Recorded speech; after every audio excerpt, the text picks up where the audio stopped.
somatomorfos y los disociativos rápidamente. Ojalá que no haya problema de internet.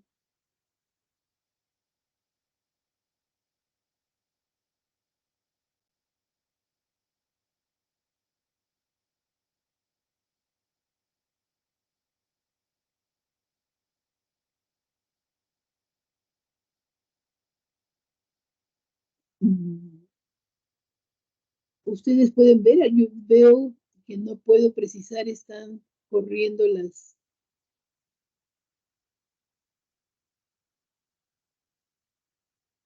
Sí, Hola. doctora, se ve que está corriendo la diapositiva, doctora. No se detiene.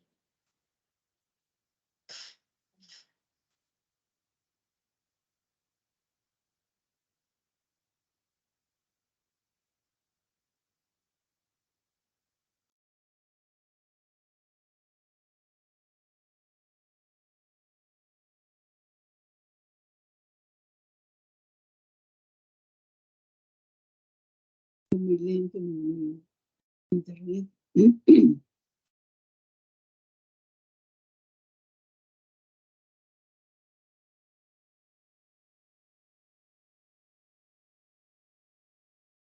Trataré de avanzar sin...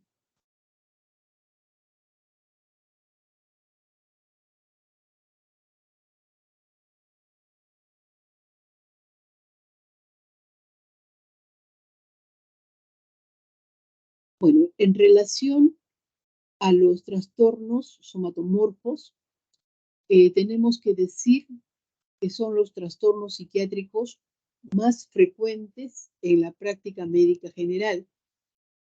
Se dice que tiene una prevalencia del 10 al 20%.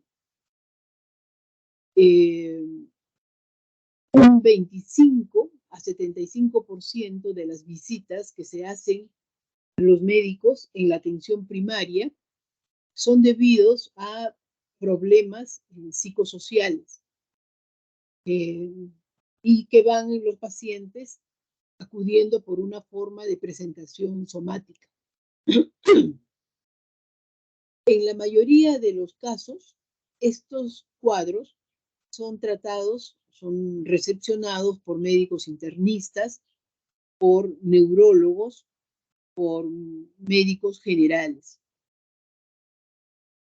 En relación a los antecedentes, se habla de los trastornos somatomorfos desde Hipócrates, que hacía mención a la histeria, relacionado al desplazamiento del útero.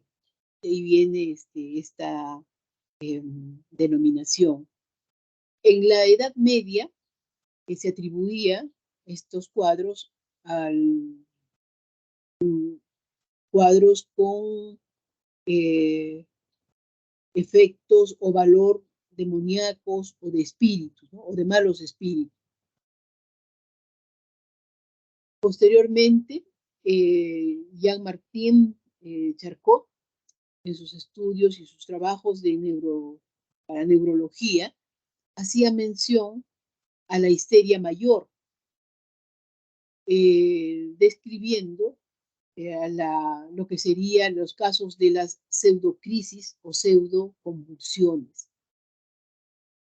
Posteriormente, Freud habla ya de estudios sobre la histeria en términos de conversión.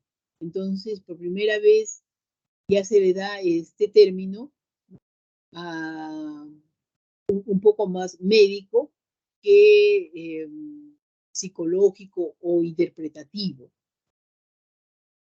En Bailán menciona como una defensa psicológica que hace la persona para reducir el dolor o el sufrimiento psíquico. Y acá ya en esta fase van a entrar el DSM-3 en 1980, donde se hace por primera vez la descripción de los trastornos somatomorfos y los disociativos. En el DSM-4 hace mención, ¿ya? Ampliando estos trastornos somatomorfos y disociativos para incluir a los trastornos somatomorfos indiferenciados. Y en el DSM-5, con el que trabajamos actualmente, se va a incluir los trastornos sintomáticos somáticos y trastornos relacionados, que es como lo vamos a encontrar actualmente. No están viendo, ¿no? Hola.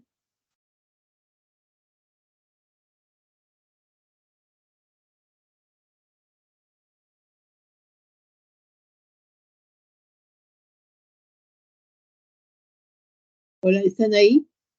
Sí, doctora, ahorita ya no se ve nada ya. Dice, no obedece. Bueno, continuaremos.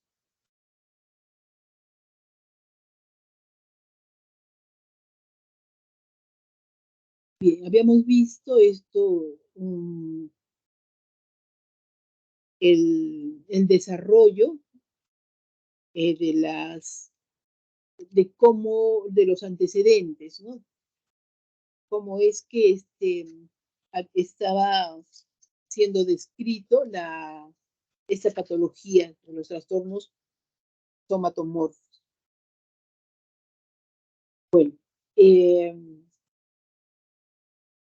es importante en estos trastornos somatomorfos entender de que hay un núcleo y se va a compartir tanto para los trastornos somatomorfos como para los trastornos disociativos.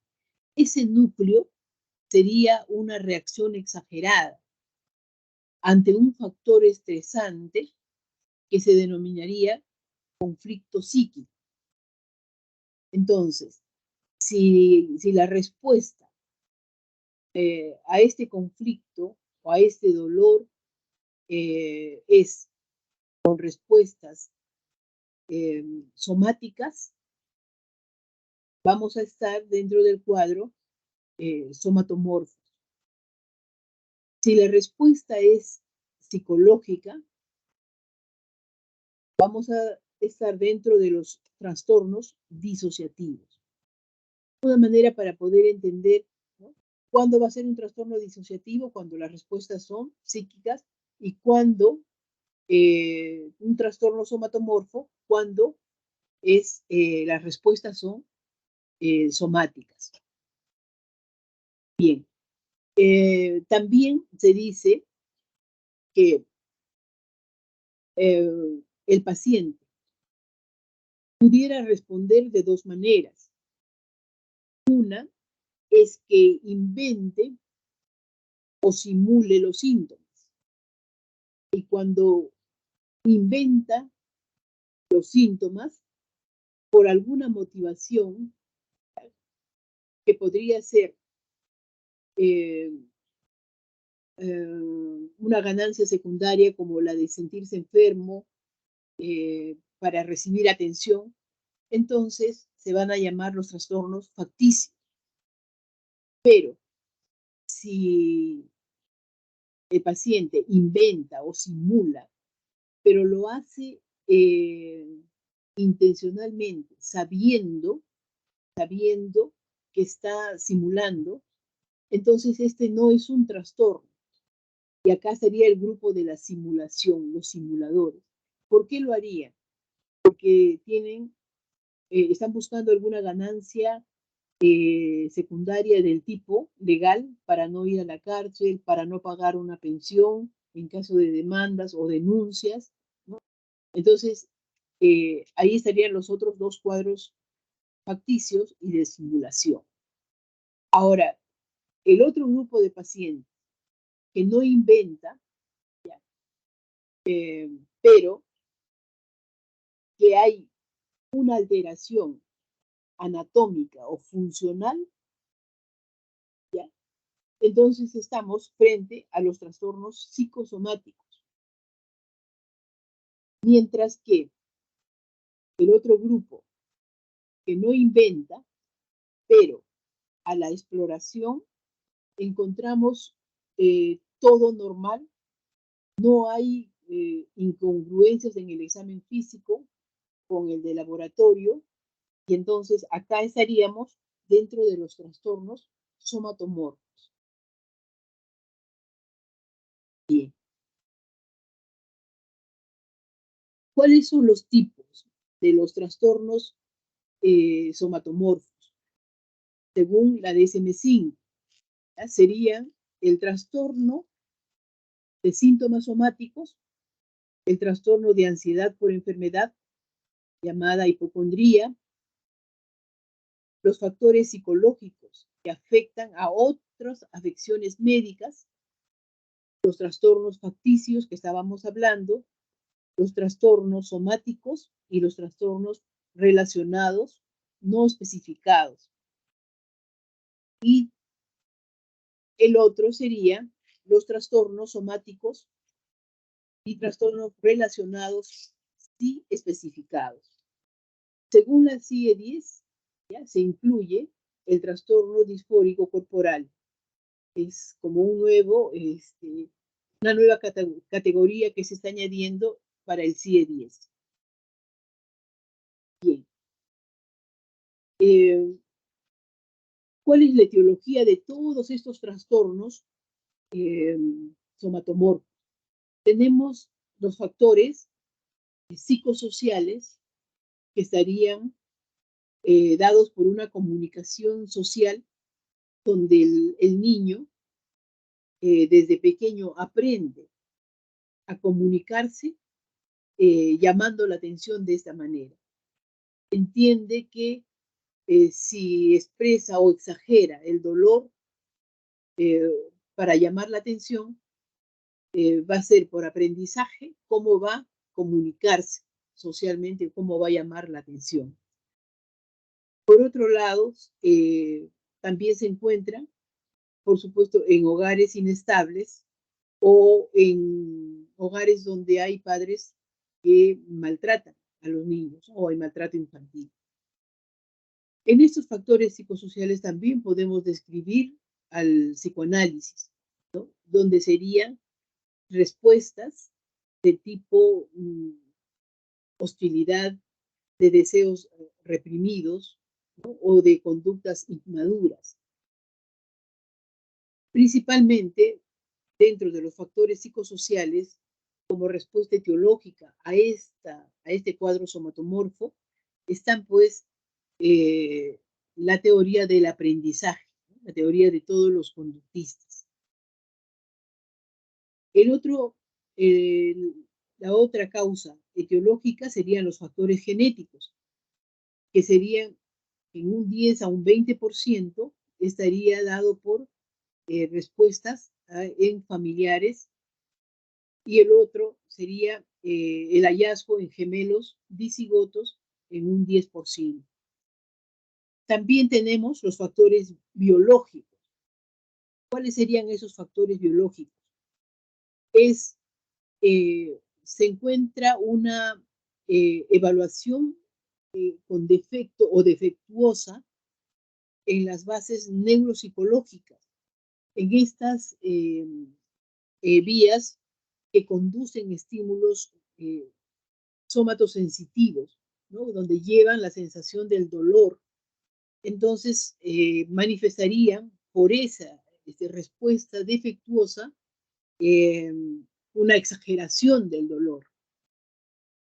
Lo otro también se le atribuye a las respuestas de las citocinas como respuestas inflamatorias que incrementarían la sensación de disconfort y de malestar.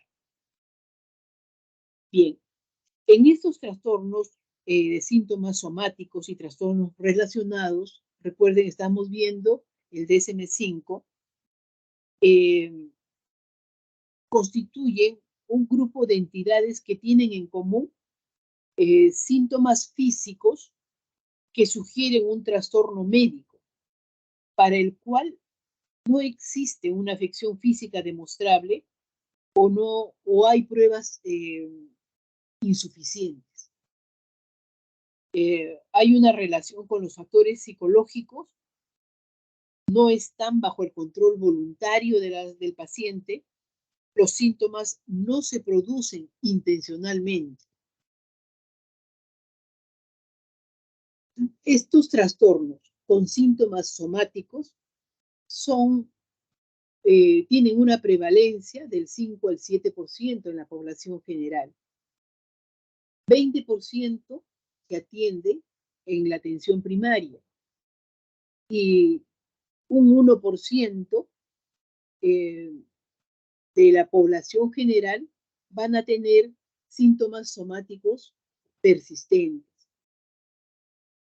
Generalmente, los trastornos somatomorfos van a presentarse en pacientes con bajo nivel educativo o bajos ingresos económicos.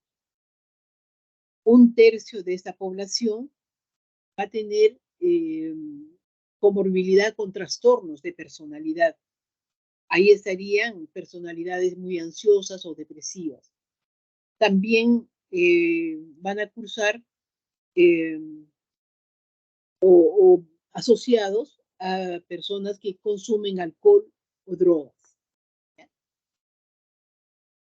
Los trastornos de síntomas somáticos, ¿qué nos indicaría? Que hay una preocupación intensa con pensamientos, sentimientos y conductas anormales por diferentes grados de ansiedad y mucho sufrimiento. El paciente describe de modo llamativo, a veces exagerado, sus síntomas. Tiene como antecedentes de muchos síntomas físicos y persisten varios años, generando llamar la atención o la búsqueda de una atención médica permanente. Generalmente, estos trastornos de síntomas somáticos pueden iniciarse a los 20 años, pero se consolidan a los 30 años de edad. Se relacionan con personalidades del tipo obsesivo-compulsivo y también del paranoide. La evolución y el pronóstico es crónico, fluctuante y generalmente recidivante. Bien, habíamos visto dentro de los tipos, uno que es bastante frecuente, ¿no? Es este tipo trastorno de ansiedad por enfermedad, antes conocido como la hipocondría. La hipocondría es la preocupación y miedo a contraer o a creer que se ha contraído una enfermedad grave. La prevalencia de este cuadro va desde el 4 al 6%. Algunos estudios mencionan que es un poco más alto, alrededor del 16%. La hipocondría afecta a hombres y a mujeres y se inicia entre los 20 y 30 años de edad, a veces antes. Estos síntomas duran mínimo 6 meses para etiquetarlos como tal. ¿Ya? Así dice la descripción del DSM-5. Son pacientes que están hipervigilantes con respecto a su salud, a lo que pasa en su cuerpo, permanentemente están observándose, búsqueda constante de evidencias de enfermedad. Están atentos a cualquier cambio que suscite enfermedad. El otro cuadro, el otro tipo de los trastornos somatomorfos son los llamados trastornos de síntomas neurológicos funcionales. Antes a esto se le llamaba trastornos por conversión, los conversivos, que los encontrábamos en emergencia. Aquí suelen presentarse en cualquier momento de la vida, rara vez, muy rara vez se presenta antes de los 10 años, Y también es muy raro que se presenten después de los 45 años. Generalmente, generalmente estos cuadros están precedidos de conflictos o factores estresantes. Los síntomas más frecuentes que solemos hallar en estos cuadros van a ser parálisis, vienen mencionando se me ha adormecido el brazo o la pierna, se me ha paralizado, no puedo caminar. Otro síntoma es la ceguera y otro es de pronto dejó de hablar, nos dice la familia, mutismo. Entonces, ¿cuáles son los síntomas más frecuentes? Parálisis, ceguera, mutismo. Se dice que hasta una tercera parte de la población general suele padecer estos trastornos de conversión. Están asociados a trastornos de personalidades y acá estarían los trastornos de personalidad pasivo-agresivo, el dependiente, el antisocial, el histriónico, ya que serían los más frecuentes. También la comorbilidad estaría asociado a trastornos ansiosos y depresivos. Los síntomas en estos trastornos de conversión son he perdido la fuerza, nos dice que no sienten, hay anestesia, parestesia, pero cuando uno hace el examen no guarda relación con la distribución neurológica del recorrido de los nervios. Generalmente se le llama a la parestesia en guantes o calcetines. O sea, no hay relación al seguimiento neurológico. También nos van a mencionar que se altera la marcha, hay parálisis, temblores, ¿ya? En diferentes partes del cuerpo y tics, es lo que se suele encontrar. Pueden aparecer también cuadros pseudo convulsivos, ¿no? Como que estuvieran convulsionando, con la diferencia que los pacientes no caen, no se golpean, y si lo hace, no presentan golpes muy intensos. Aquí, la emergencia, se tomaría un electroencefalograma y encontraríamos que esto está normal. Igualmente se haría, por ejemplo, el dosaje de la prolactina, ¿no? Como el descarte, y entonces encontraríamos también que está normal. Bien, eso sería para los síntomas, para el trastorno por conversión, los síntomas conversivos.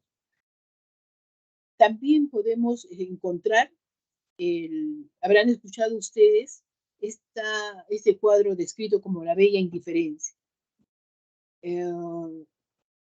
Llegan pacientes como que han perdido la movilidad, o de pronto no pueden hablar, hay el mutismo. Sin embargo, en la descripción de los síntomas del paciente no guarda relación, presentaría como que está muy tranquilo.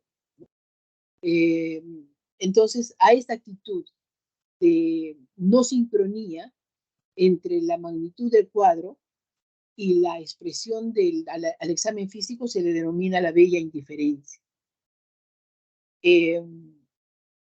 Aquí, en relación al pronóstico, su presentación primero generalmente es aguda después de un proceso, habíamos dicho, de un evento familiar o psicosocial.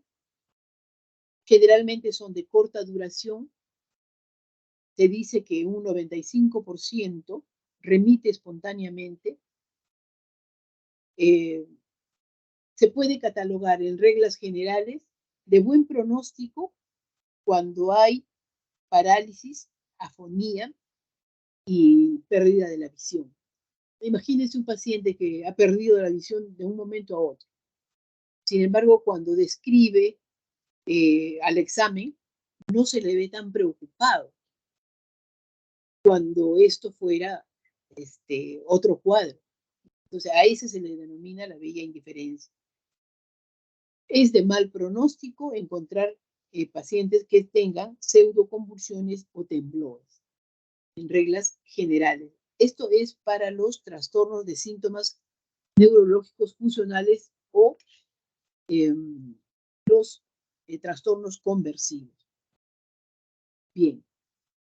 El otro tipo de trastornos somatomorfos son los trastornos facticios. ¿Recuerdan? Son los pacientes que simulan, inducen o agravan la enfermedad para recibir una ganancia secundaria. En este caso sería para recibir la atención médica. Pueden infligirse o hacerse daño, poner en peligro su vida, hasta causarse deformidades, con tal de llamar la atención y de recibir atención médica. Epidemiológicamente es entre 0.8 a 1%, es más frecuente en hombres de mediana edad que están desempleados, solteros y que no tienen vínculos familiares significativos. Su presentación está entre los 20 a 40 años y tienen como antecedente laboral, esto es importante cuando uno hace la anamnesis, ¿no? Que tienen un antecedente de haber trabajado en el ámbito de salud, que conocen mucho de enfermedades o que han tenido varias hospitalizaciones. Entonces, conocen del sistema hospitalario. Su curso es crónico, puede comenzar en los primeros años de la vida adulta y a menudo coincide con una hospitalización por una enfermedad física. Generalmente fueron hospitalizados por alguna circunstancia de enfermedad física. Posteriormente, cuando les van a dar de alta, desarrollan el cuadro, ¿no? Y sucesivamente se van enfermando. Bien. Otros trastornos facticios. Podemos encontrar, habrán escuchado, el síndrome de Munchausen, ¿no? Ese es uno. Son pacientes que generalmente tienen una adicción permanente a estar hospitalizados.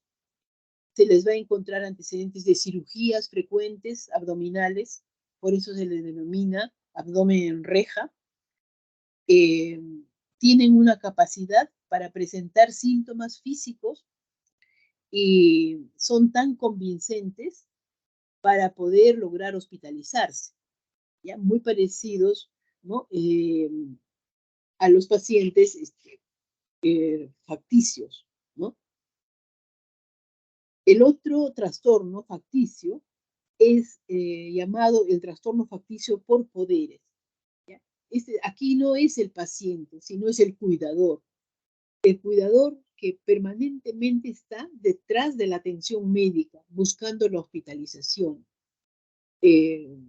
Una vez que hospitalizan al paciente, ¿ya? Entonces el cuidador de alguna manera se libera de la tensión, del agotamiento, del cansancio, ¿no? A diferencia del diagnóstico de abuso infantil, donde no llevan al niño o a la niña a la atención médica. ¿Por qué? Porque generalmente el maltrato o el abuso es a escondidas. Ese es el diagnóstico diferencial. Muy bien. Y el otro trastorno facticio, ¿ya? Es el que escuchamos hace poco. ¿Recuerdan ustedes ese cuadro en la televisión de un embarazo psicológico, ¿no? La pseudociesis, llamado embarazo psicológico, embarazo utópico o imaginario, llamado también falso embarazo, que no es más que la creencia falsa de estar embarazada.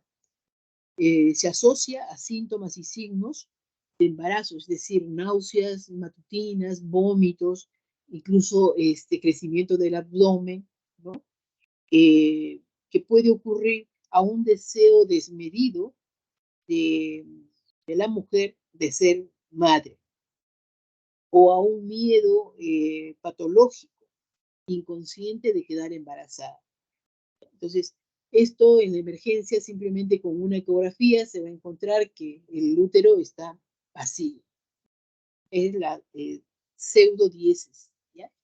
¿Qué cosa es? Un trastorno facticio, ¿no? Se trabajó mucho, se hizo tanta publicidad, ¿recuerdan? Sobre este embarazo, ¿no? Entonces no era más que un trastorno psiquiátrico. Muy bien.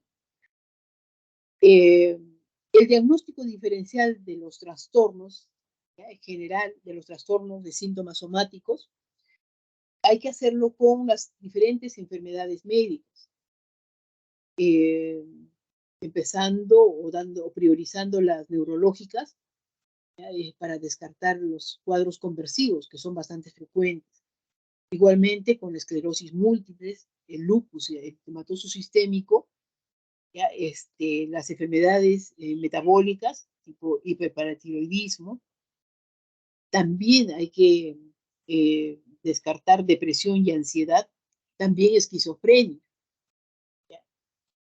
En el tratamiento, aquí, en los somatomorfos, se aconseja preferentemente sea un solo médico. ¿Por qué? Porque el paciente, en su búsqueda incesante de llamar la atención, va a intentar buscar diferentes atenciones y pudiera ser que el trato sea de repente de utilización o de mala praxis o de negligencia. Entonces, la recomendación es preferentemente, cuando uno sospeche de estos cuadros, es que el paciente tenga un solo médico. ¿Qué hay que hacer? Hablábamos de la psicoeducación, ¿no? Es importante. Nosotros conocemos ya estos cuadros, entonces hay que psicoeducar al paciente, a la familia. Hay que disminuir el estrés que internamente está atravesando el paciente.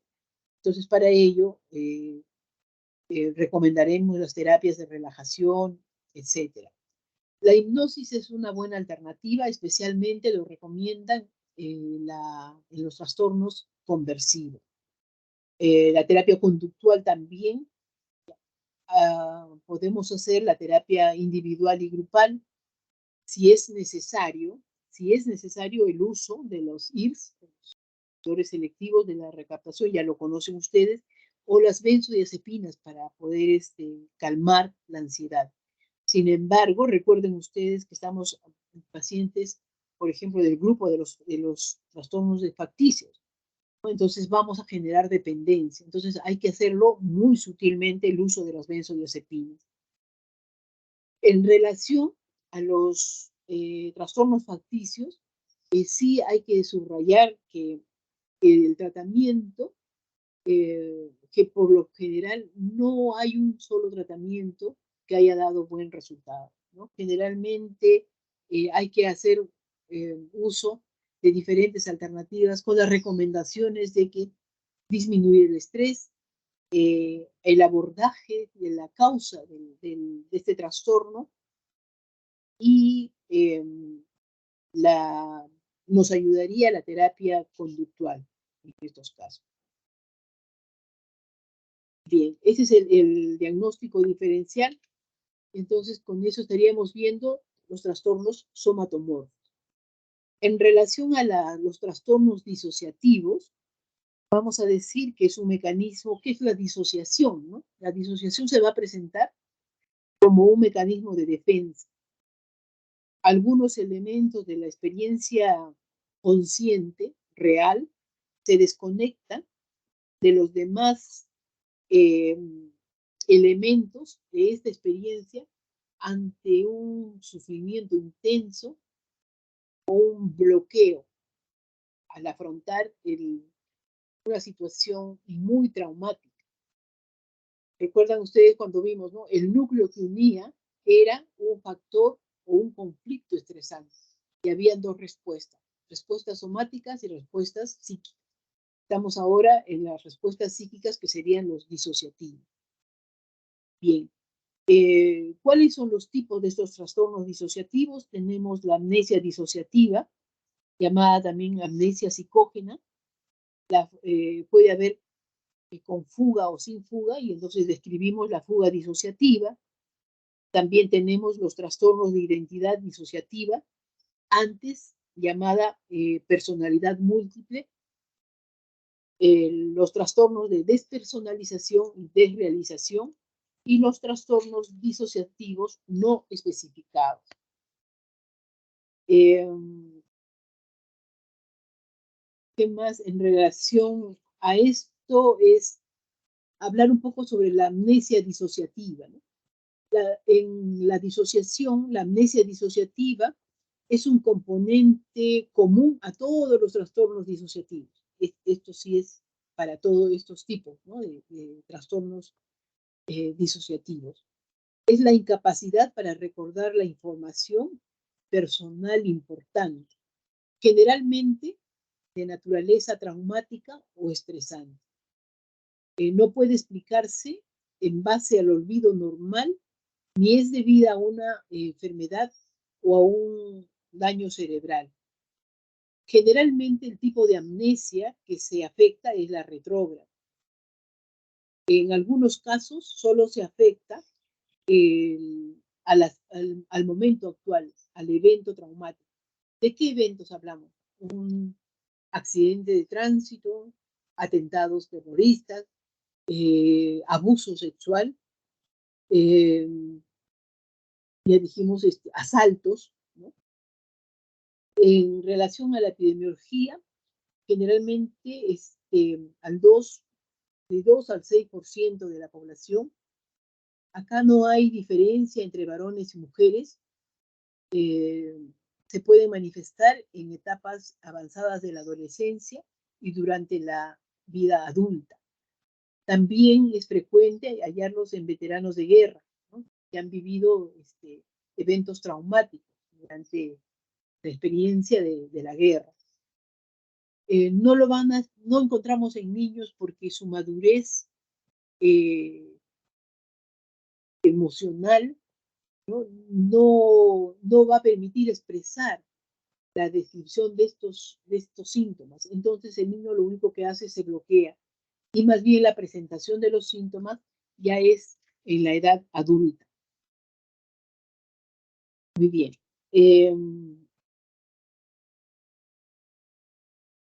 Bueno, eso sería por ahora. Estamos sin poder pasar la presentación. Les voy a subir la clase, y más bien podríamos ver dos casitos, ¿no? O sea, para diferenciar los trastornos, veríamos un caso de un trastorno disociativo y un trastorno somatomorfo. ¿Ya? A ver, vamos a ver. Un segundito, voy a ver si puedo subir esos dos casos.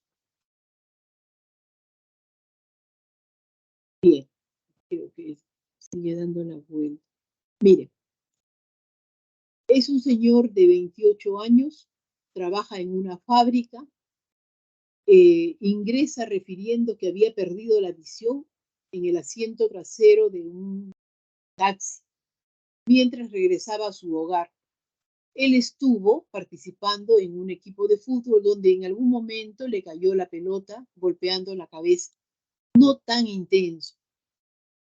Él expresaba su falta de habilidad en los deportes. En urgencias, la visión estaba mejorando.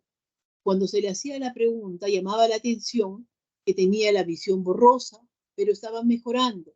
Sin embargo, el paciente, ante un motivo de ceguera, se mostraba casi indiferente.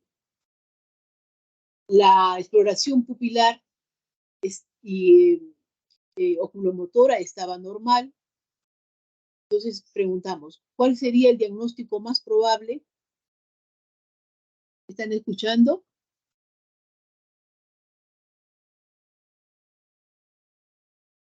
¿Hola? Sí se escucha, doctora. Sí, se le escucha, doctora. ¿Qué sería ¿cuál sería el diagnóstico?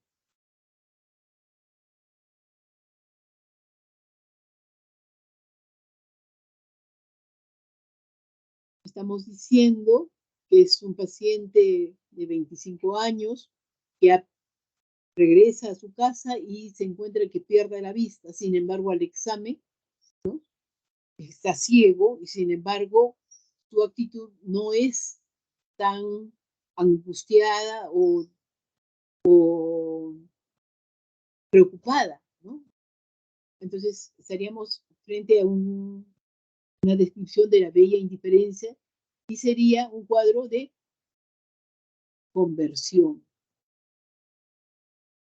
A ver, ahora un segundo caso para hacer la diferencia. A ver, un paciente de mediana edad, 25 años, mujer,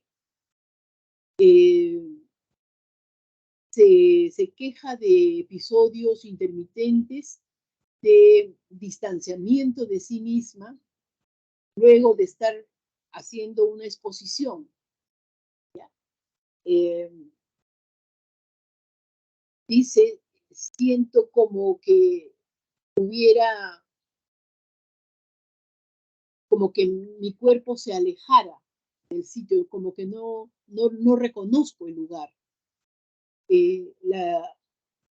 La paciente ha estado varios días preparando exposiciones, horas trabajando sin dormir bien. Entonces, ¿de qué se trataría el cuadro? ¿Qué nos diría con estos síntomas?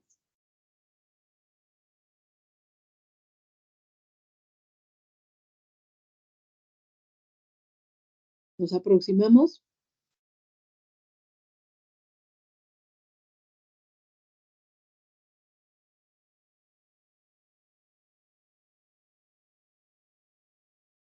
Estaríamos frente a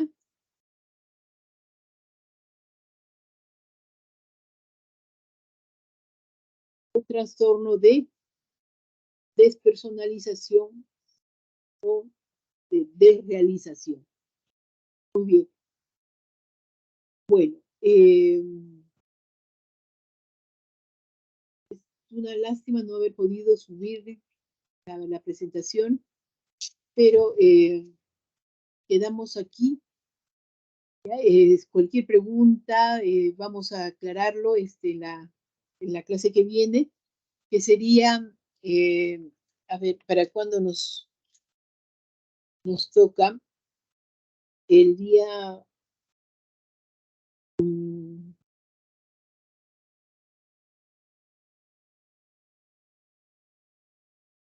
perdón, acá estamos.